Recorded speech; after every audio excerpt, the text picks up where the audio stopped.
Kozhikode Vellimadukunnu juvenile justice ബോർഡിന്റെ നിരീക്ഷണത്തിലിരുന്ന 17-കാരൻ തൂങ്ങി മരിച്ച നിലയിൽ. ഒബ്സർവേഷൻ ഹോമിൽ കഴിഞ്ഞ കുട്ടിയാണ് മരിച്ചത്. കണ്ണൂർ സ്വദേശിയായ 17 വയസ്സുകാരനെയാണ് മുറിയിലെ ഫാനിൽ തൂങ്ങി മരിച്ച നിലയിൽ കണ്ടെത്തിയത്. ദിസ്ന സുരേഷ് ചേരുന്നു.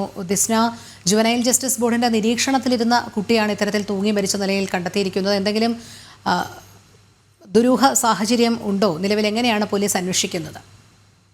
കോഴിക്കോട് വെള്ളിമാടുകുന്ന് ഒബ്സർവേഷൻ ഹോമിലെ 17-കാരനെയാണ് മരിച്ച നിലയിൽ കണ്ടെത്തിയത്. ജുവനൈൽ ജസ്റ്റിസ് ബോർഡിന്റെ നിരീക്ഷണത്തിലിരുന്ന കുട്ടിയാണ് മരിച്ചത്. നമുക്കറിയാൻ സാധിച്ചിട്ടുള്ളത് കണ്ണൂർ സ്വദേശിയാണ് ഈ കുട്ടി. 17 വയസ്സ് മാത്രമേ പ്രായമുള്ളൂ. ഫാനിൽ തൂങ്ങിയ നിലയിലാണ് ഈ കുട്ടിയെ ഇന്നലെ രാത്രിയിൽ കണ്ടെത്തിയത്.